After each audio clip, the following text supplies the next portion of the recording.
Here's a list, a concise list of some of the most pivotal moments that you're going to encounter as a real estate agent that are going to determine your future, how much money you make, and where you go in this business. We know the failure rates are through the roof. They keep going up. But I wanted to start a series where I highlight moments that you really need to pay attention to. Now, if you've already gone through these moments, I want you to check to see how you responded versus what I say. Or if you're newer and you're watching this, these are things that you want to keep in mind because these are what I call the tests. When you get tested, how you respond will determine the result that you get and what's going to happen in the future. Okay? So follow me here. They're in no particular order, but I thought this would be cool to highlight certain things that you really, really, really need to pay attention to. All right? Number one is day one and your first week. As an agent, if you're watching, right, and you're more than 1 week in the business, take a look at what you did that first week. This sets the tone and establishes the foundation at which you're going to operate in this business. The wrong way to spend day one and week one, you do no prospecting, you just sit there and watch people, you just watch YouTube videos, listen to podcasts. That would be the wrong way to do it. Week one, day one for somebody needs to be hitting the ground running. You're on the phones, you're on the doors, you're talking to people, you're out there doing income producing activities. What do most people do day one and week one? Fake work. Oh, I'm going to work on my website. I'm going to create a flyer. That way, if I do an open house, it looks good. Busy work. Oh, I'm going to follow this person and just kind of watch them. No. If you're going to shadow somebody, shadow them while they door knock, while they're on a listing appointment. Shadow them on a buyer appointment. Something real.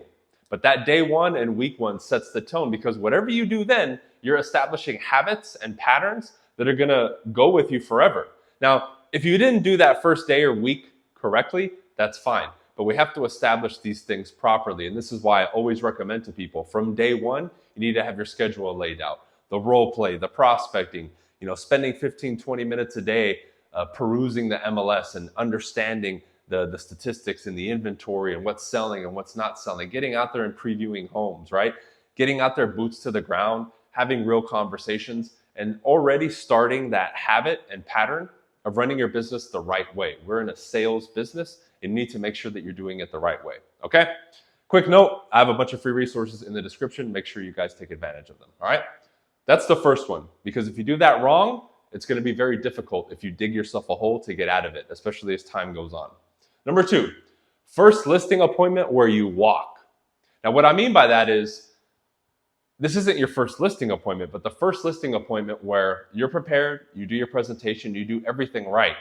But for whatever reason, the person will not agree, especially on price. This is the big one, where let's say, the recommended sales price is $500 and they won't budge from $600 or $650, right?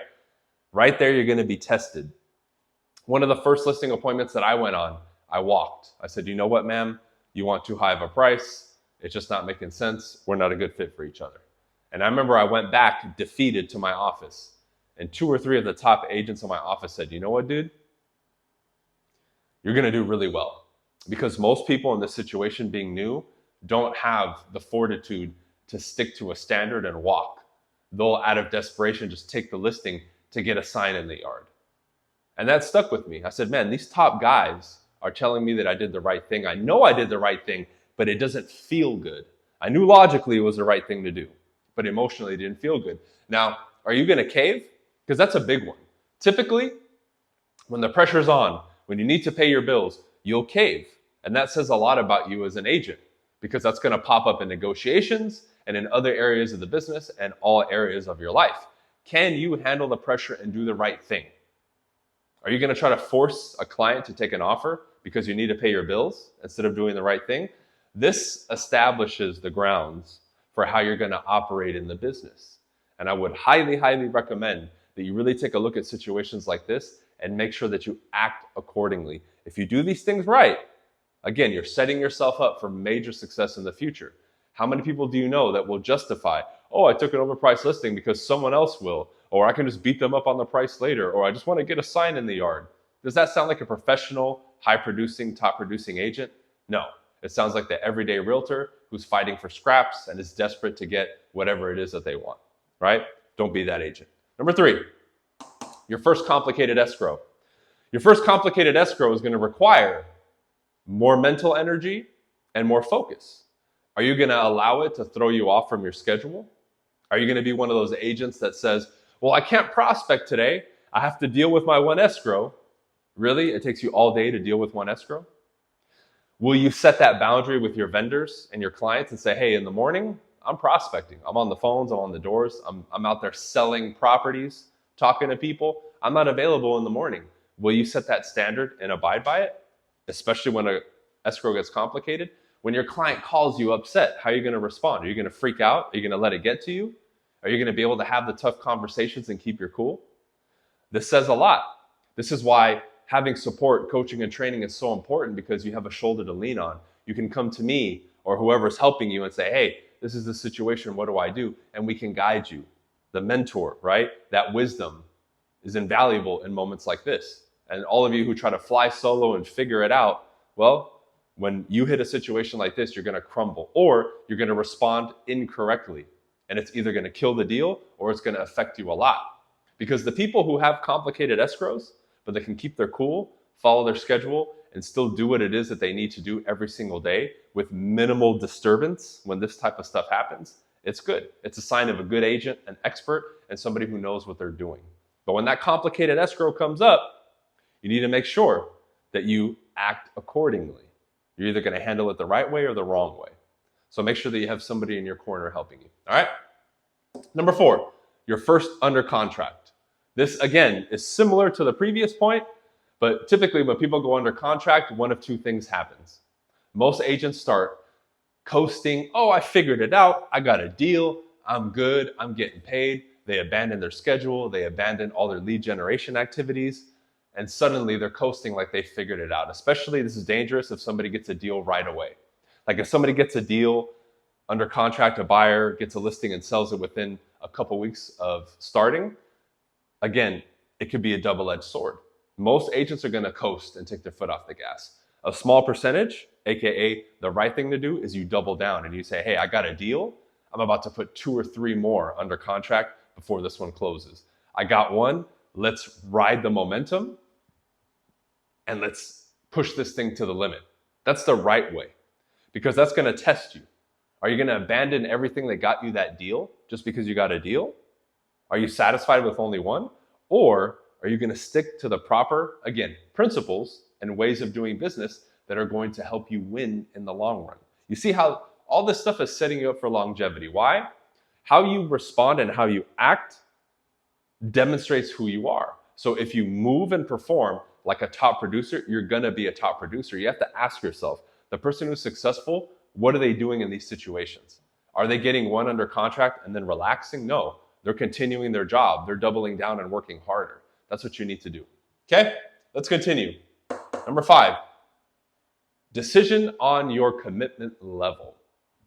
Now, the reason I'm bringing up number 5 is a lot of people are transitioning, meaning they're coming from another job.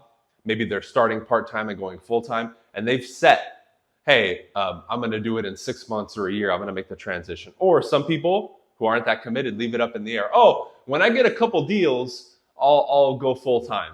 Well, that's not a plan. That's a pipe dream. That's not a plan. Somebody who has a higher level of commitment is going to say, hey, in 6 months, I'm burning the boats. I have 6 months to get as many deals under contract and closed. That way, when I make the transition in 6 months, I'm ready. If I'm not, I'm making the transition anyway because I'm committed. You got to commit. You can't dip your toes in the water in this industry. So many people come in and are afraid of people like me because I preach personal development, higher level communication skills, and building your business the right way. They'll run and talk to a guru or follow somebody else who gives them the sweet lies in their ear. Oh, you don't have to do any hard work. You can just make a Zoom call and get a ton of listings. Or, hey, we can just dance on TikTok and you'll get listings left and right. You know that's BS. Come on. But are you going to be committed? Are you going to stand on the edge of this industry and look for what's comfortable? Or are you going to dive in head first, full commitment, and do what I tell you? And you show up and you say, hey, dude, tell me what to do, I'll do it. If you say jump, I'll say how high. That's what you need. You come in with that attitude, dude, you will do very well in real estate because you're going to commit and you're going to do the work. Most people today are suffering because they're not willing to commit and put in the work. If you put in the work, you'll be successful eventually. You just have to put in the work. All right. And last one, your first buyer client. Now, things have changed a bit with the NAR settlement because we're required now to get contracts signed. But I always brought that up. Will you do a full buyer's consultation? Will you get the buyer agreement signed? Will you set proper expectations? And will you do this thing properly with a buyer? Or are you just going to throw it all in the air because they said, hey, I want to go look at this property. Sure, I'll go open the door for you. And then you abandon everything. You abandon your principles, your standards. You break the law. You don't get the contract signed. That's going to say a lot because some of these buyers aren't going to comply with the process. Good, let them go. Hold the line. Have a standard. When you do, long term, remember, all this stuff is setting you up for long-term success. We're not here for a quickie or to just get things done quickly or, oh, I want a quick deal. No, we're here to set you up for long-term success. And how you treat those buyer clients and making sure that you honor that process says a lot. Okay? So these are a few. I'm probably going to turn this into a series. If there's anything else you guys want me to cover, let me know. Again, all the resources are in the description. I have free scripts. I created a sales quiz that'll really help you a lot. I recommend you take that one. It's the first one in the description.